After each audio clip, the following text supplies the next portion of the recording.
ఇప్పుడే జీ5 app download చేయండి. చూడండి మీ ఫేవరెట్ టీవీ షోస్ ఎప్పుడైనా ఎక్కడైనా.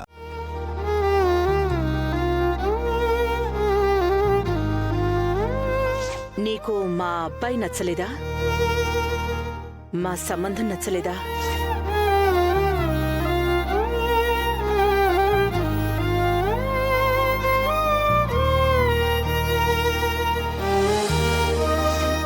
నువ్వే మా ఇంటి కోడలివి కావాలి.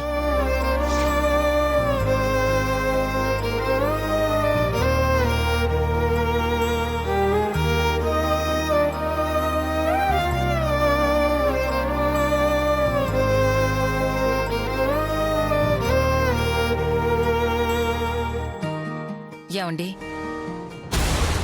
ఆనంద భైరవ్ గారు చెప్పింది కరెక్టే కదా. అనన్య ఆశలు వేరు, వాళ్ళ ఆలోచనలు వేరు. అనన్య వాళ్ళింటి కోడలిగా సెట్ అవ్వదండి. ఆ విషయం నీకు నాకు తెలుసు గీత. అనన్యకి అర్థం కావట్లేదు కదా. ఆనంద భైరవి గారు నిన్ను వద్దు అంటున్నారు కాబట్టి నువ్వు డ్రాప్ అయిపో, శరణ్యకే ఈ సంబంధం చేద్దామంటే తనేమనుకుంటుంది? బయట వాళ్ళు నన్ను వద్దన్నారు, అమ్మా నాన్నలైన మీరు నేను కరెక్ట్ కాదు అని చెప్తున్నారని బాధపడుతుంది కదా. కొద్దో గొప్పో శరణ్య బాధపడినా నేను ఓర్చుకోగలను, కానీ అనన్యకి చిన్న బాధ కలిగినా నేను తట్టుకోలేను గీత.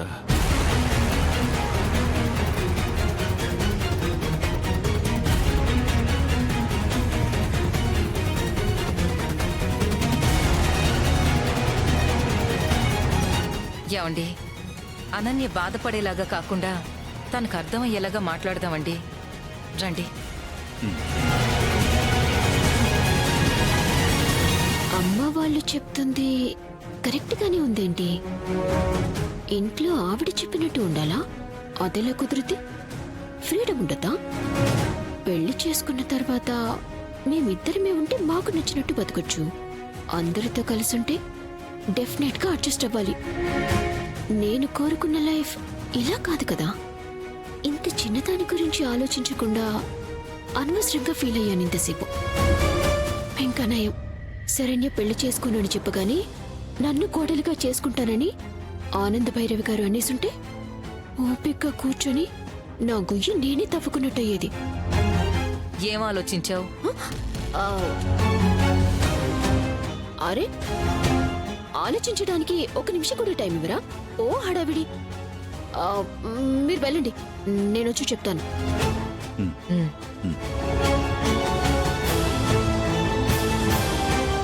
ఇప్పుడు శరణ్య దర్శన్ని చేసుకోనని చెప్పేసింది. ఆనంది గారు నన్ను కోడలుగా చేసుకోవటం ఇష్టం లేదన్నట్టుగా ఆవిడ మాట్లాడేసింది. మనం ఇంకా మొండి పట్టు పడితే మీ అనన్య వద్దు, శరణ్య వద్దు అని ఆవిడ వెళ్ళిపోద్ది. దానివల్ల ఆవిడకేం నష్టం లేదు. తర్వాత మన పొజిషన్ ఏంటి? అప్పుడు మా నాన్న స్తోమతికి తగ్గట్టు ఇలాంటి గొప్ప సంబంధాలైతే రావు. మన స్థాయికి తగ్గట్టుగా కోర్టులో ఫైల్ అందించేవాణ్ణి నాకు, కోర్టు బయట సమోసాలు టీలు అమ్ముకునేవాణ్ణి శరణ్యకిచ్చి పెళ్లి చేస్తారు. అమ్మో, అసలే దరిద్రంలో బతుకుతున్నావంటే తర్వాత అంతకంటే దరిద్రంలోకి వెళ్ళిపడతాం. ఎటు ఆనంద భైరవి గారు నాకు కూడా గొప్పింటి సంబంధమే చూసి పెళ్లి చేస్తాను, ఆ బాధ్యత నాదే అని చెప్పారు కదా. వాళ్ళు కోరుకున్నట్టే శరణ్యాన్ని వాళ్ళింటి కోడల్ని చేసేస్తే వాళ్ళ స్థాయికి తగ్గట్టు నాకు మంచి సంబంధమే చూస్తారు కదా. అప్పుడు మన కండిషన్స్ ఏంటనేవి వాళ్ళకి చెప్తాం. ఒప్పుకున్న తర్వాత ఎవరి కోసం చేస్తుందంట? ఎస్, ఇదే కరెక్ట్ ఆలోచన. అమ్మా, నాన్నా,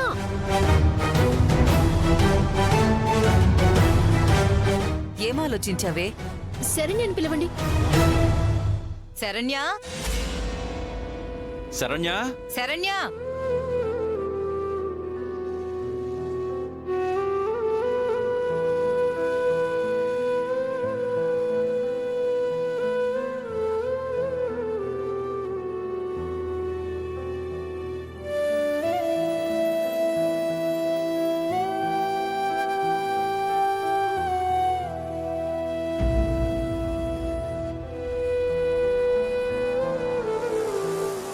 ఏంటమ్మా?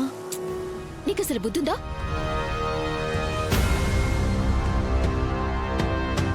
ఏమైందమ్మా? ఆనంద భైరవి గారి లాంటి గొప్పింటి సంబంధం నీకోసం వస్తే ఈ పెళ్లి చేసుకోను అని చెప్పి వచ్చింది అంటే అదే తన మూర్ఖత్వం కాదా?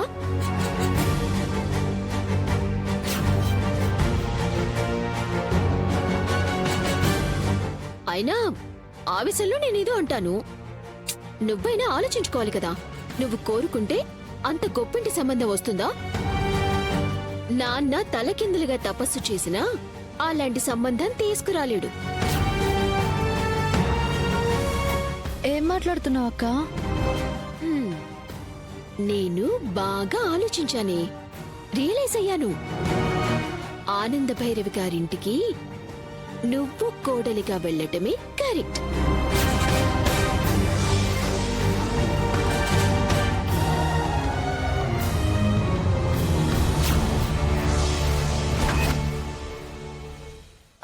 లేదక్క, నువ్వే. ఏ, నేను చెప్తుంటే లేదంటావేంటి? నా మాటకి ఎదురు చెప్తావా? ఏ మాత్రం ఆలోచించకుండా అంత ఫూలిష్ గా డిసిషన్స్ తీసుకుంటాననుకుంటున్నావా?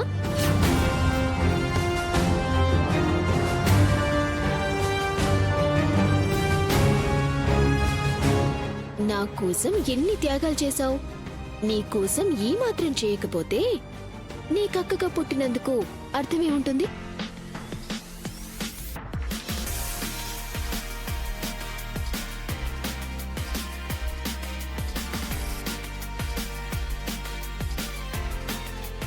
అక్క, అవునే, మనస్ఫూర్తిగా నువ్వు దర్శన్ని పెళ్లి చేసుకోవటానికి నేను అంగీకరిస్తున్నాను.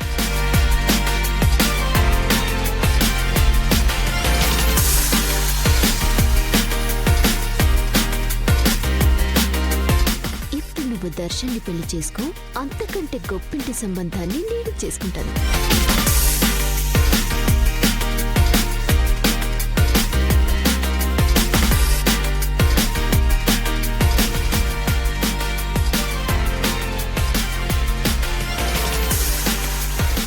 ఏంటి, హ్యాపీయా? పద, ఈ విషయాన్ని డైరెక్ట్ గా వెళ్ళి వాళ్ళకి చెప్దాం. రా. ఒక్క నిమిషం అక్క, మీరు వెళ్ళండి, నేను ఇప్పుడే వస్తాను. సరే, పద. పదండి.